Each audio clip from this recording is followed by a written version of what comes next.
ನಿಪ್ಪಟ್ಟು ಮಸಾಲೆ ಈ ಚಳಿಗಾಲದಲ್ಲಿ ತಿನ್ನಲು ಬಹಳ ರುಚಿ. ನಿಪ್ಪಟ್ಟು ಮಸಾಲ ಮಾಡಲು ಮೊದಲಿಗೆ ತುಪ್ಪ ಸವರಬೇಕು.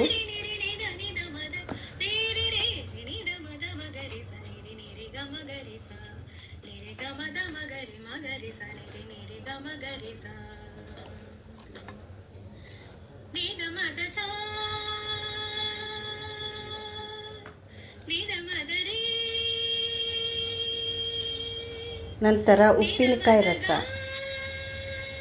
ಹುಳಿಯಾಗಿರಲು ತುಂಬ ರುಚಿಯಾಗಿರುತ್ತದೆ.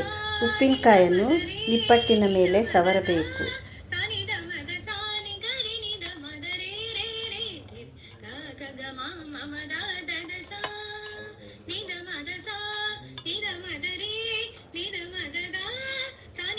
ಸಣ್ಣಗೆ ಹಚ್ಚಿದ ಈರುಳ್ಳಿ,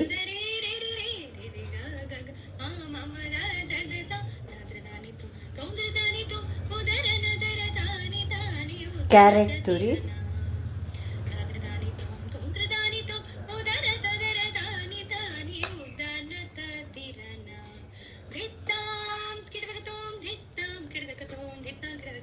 ಸಣ್ಣಗೆ ಹಚ್ಚಿದ ಕೊತ್ತಂಬರಿ ಸೊಪ್ಪು,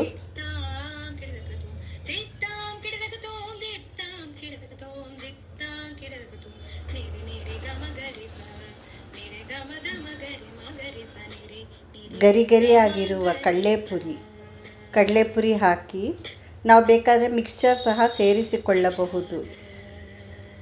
ಚಿಕ್ಕ ನಿಪ್ಪಟ್ಟುಗಳಿಗೂ ಸಹ ಈ ಥರ ಮಾಡಿ ನಾವು ಮದುವೆ ಸಮಾರಂಭಗಳಲ್ಲೂ ಕೊಡಬಹುದು. ಈ ನಿಪ್ಪಟ್ಟು ಮಸಾಲೆ ತಿನ್ನಲು ಬಹಳ ರುಚಿ.